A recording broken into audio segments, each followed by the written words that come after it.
Hi everyone, welcome to another video. In this video I will tell you about the black screen issue in the Smartgaga.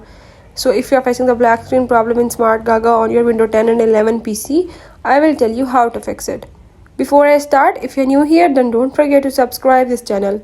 Now let's watch it and learn it, and hope by the end you will able to fix it.